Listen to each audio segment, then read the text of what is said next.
Ok, pessoal, agora nós vamos falar um pouco sobre eventuais situações em que a judicialização pode ser justificada, né? A gente falou de algumas consequências negativas e talvez o tom tenha sido demasiadamente pessimista em relação à judicialização, mas eu já devo adiantar que, geralmente, quem lida com judicialização da saúde por tanto tempo sempre tem esses altos e baixos, né? O humor ele vai oscilando. Às vezes você está otimista com a judicialização, mas muitas vezes você também está pessimista. Então, eu vou tentar traçar aqui um panorama mais ou menos minimalista de algumas situações em que me parecem que poderia ser justificável uma atuação judicial em matéria de saúde. O ideal, né, eu sempre digo isso, o ideal era que nós não precisássemos da judicialização para concretizar o direito à saúde, né? A situação mais perfeita do mundo era que o sistema de saúde conseguisse dar respostas eficientes, rápidas e adequadas, sem precisar de qualquer ordem judicial, né? Inclusive, não sei, Carol, se você assistiu um evento que ocorreu aí no TRF4 com um juiz da Corte Constitucional alemã, né, em que ele foi questionado se na Alemanha havia judicialização da saúde, o que ocorreria se um médico, se um juiz determinasse que o poder público fornecesse um determinado medicamento, né? Ele não entendeu a pergunta porque Não entendeu, né? era tão absurda a situação, né? Como assim? Como é que o juiz vai mandar o hospital pagar? Por que o hospital não está pagando? Né? Ou seja, apesar de que agora com os medicamentos de alto custo está começando a judicialização nesses países também. Mas naquela época não tinha nada ainda. Exato. Mas o que eu achei curioso da resposta dele foi, primeiro ele ficou, por que está acontecendo isso? E jamais, se o médico prescrever um remédio, uma medicação, é inconcebível que o hospital não pague, né, para ele. Se o médico prescrever, o hospital paga. Essa era a linha de raciocínio dele, sendo inimaginável que precisasse ir para o judiciário em situação dessa. Uhum. Aqui no Brasil não ocorre sempre isso. Na verdade, você tem várias situações em que o médico prescreve o medicamento e o hospital não paga, né? E isso gera judicialização, como a gente já viu. Então, eu acho que a judicialização aqui no Brasil, ela tende a ser um pouco mais justificável quando a gente consegue identificar falhas do sistema de saúde. Uma das falhas que eu vejo com frequência, eu já mencionei, é quando você tem uma situação fora do padrão, uma situação inusitada, que o sistema não prevê uma resposta específica, né? Bom, a primeira falha é o não fornecimento daquilo que está padronizado, né, Jorge? Essa Isso. é a primeira falha. Acho que quanto a isso não existe dúvida nenhuma de que a judicialização é cabível e tem que acontecer mesmo. Exatamente. Mas, e às vezes falha mesmo por desorganização, né? Porque não planejou, não previu, e aí, portanto, tem que ser objeto de judicialização. O juiz poderia tentar corrigir essa falha. Outra situação em que seria possível seria quando há violação da isonomia, né?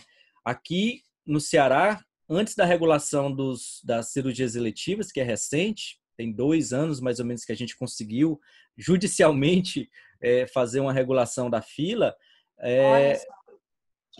a situação das cirurgias eram totalmente caóticas, porque quem decidia a ordem de prioridade era cada médico. O médico dizia, não, você vai ser amanhã, enfim, não havia critério objetivo. E aí, numa situação dessa, a judicialização foi necessária para tentar estabelecer uma ordem, uma organização, né? E nesse caso a gente conseguiu, pelo menos tem conseguido, dar uma maior justiça, maior qualidade objetiva a essa situação, porque a gente, nesse caso, a judicialização ela está tentando uniformizar e criar critérios, e não alterando padrões e parâmetros que já atender a todos os existem. princípios do direito administrativo, né? De publicidade, de isonomia, de transparência. Perfeito. Que não tinha. Hoje você consegue ver no sistema qual é a sua ordem, você consegue ter uma estimativa mais ou menos de quando você vai ser atendido, o que não tinha antes, né? Aqui no Paraná a gente não tem essa publicidade ainda. Estamos discutindo no Comitê da Saúde aqui, mas ainda não chegamos a esse ponto. Aqui foi uma luta nossa, principalmente da doutora Cíntia, né, que é a juíza lá da Sexta Vara na época, que inaugurou um procedimento muito específico de solução de problemas, de casos, por meio de um diálogo permanente, institucional, no modelo estrutural, né?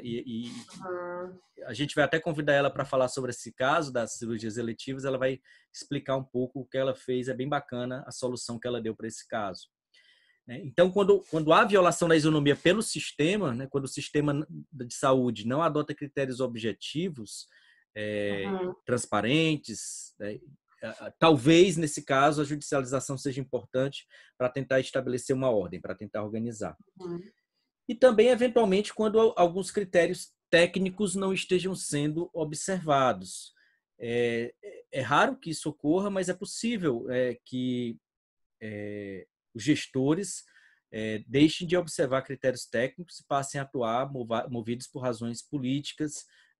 Isso, quando você tem uma politização do sistema de saúde, pode ocorrer com mais frequência. Né?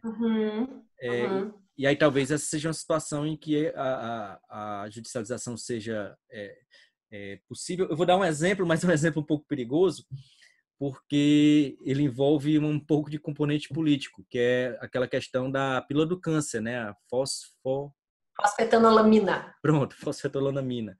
Que ali foi um caso interessante em que o sistema político interferiu no sistema de saúde. O sistema político aprovou uma lei, né?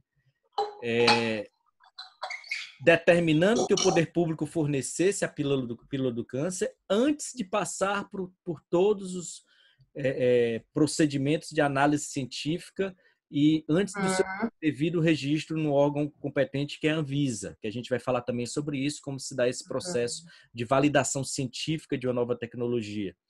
E nesse caso, o aspecto interessante é que o sistema político assumiu, né, interferiu no sistema de saúde, e o caso foi judicializado.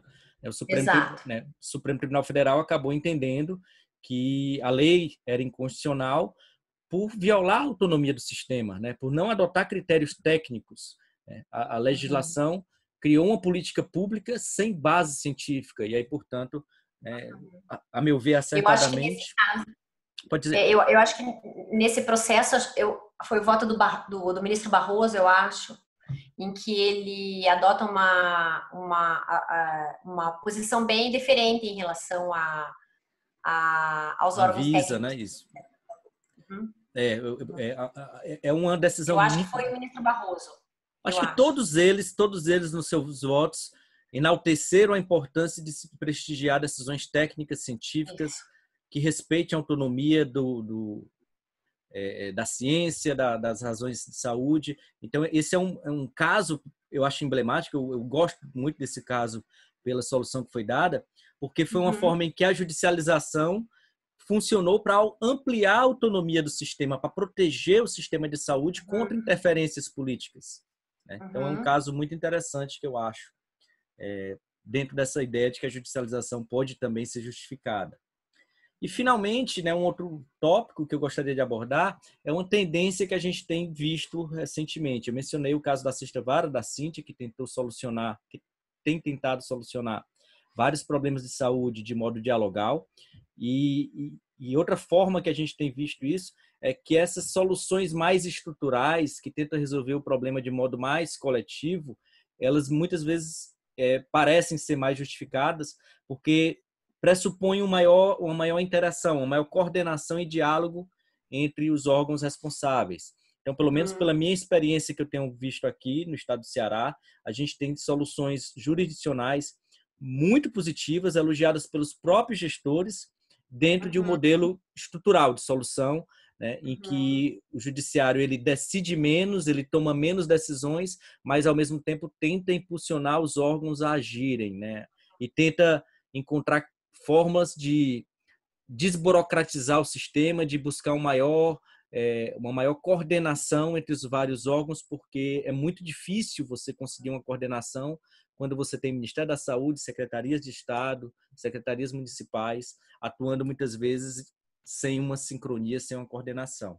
Então, o judiciário, nessas demandas coletivas, estruturais, a meu ver, tendem, pelo menos quando há um diálogo, né, quando há um diálogo com os gestores, com os órgãos públicos, e uma certa deferência dentro desse processo, me parece que seria justificada a judicialização com esse modelo mais coletivizado e estrutural. Eu sou uma grande entusiasta desses processos estruturais e aplico bastante aqui na Vara, já tive alguns, né?